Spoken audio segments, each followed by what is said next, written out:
In this video, we're going to have a look at some more on-tree diagrams. There are two boxes. One is filled with cold drinks and the other is filled with chocolates. The first box has 5 Cokes and 4 Fantas in it. The second box has 3 Top Deck and 3 Flake chocolates in it. You can take one item from each box. Question 1.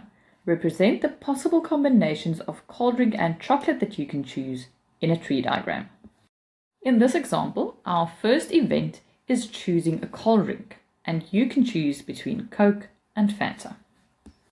The probability of these two branches differ because there are 5 Cokes out of a total of 9 cold drinks, and there are only 4 Fantas. But it's important to note that the sum of these two probabilities, that means 5 over 9 plus 4 over 9, still equals 1. After you've made your choice of cold drink, the second event is choosing a chocolate. Here you have a choice between a Top Deck and a Flake. And I'm going to remind you that this event has its 2 options directly after each of the 2 options for event 1. So Top Deck and Flake are indicated twice. There are 3 Top Decks and 3 Flakes. So this gives us a probability of 3 out of 6, or simplified a half, to choose a Top Deck, and then a half to choose a Flake. So here you have 4 possible choices.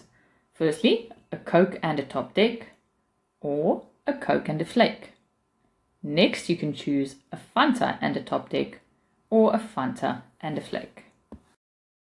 Even though we have 4 different possible choices, the probability of choosing one of these is not 1 out of 4 anymore. The reason for this is your chance of choosing a Coke is bigger than that of choosing Fanta. Originally, you could have chosen to make this a much bigger tree diagram, because you could have separated the 5 options of Coke by drawing 5 branches, and then adding 4 branches for the 4 options of Fanta. Next, each one of these branches have 2 branches for choosing Top Deck and Flake. And in this case, we can keep it to 1 for each because they have the same probability.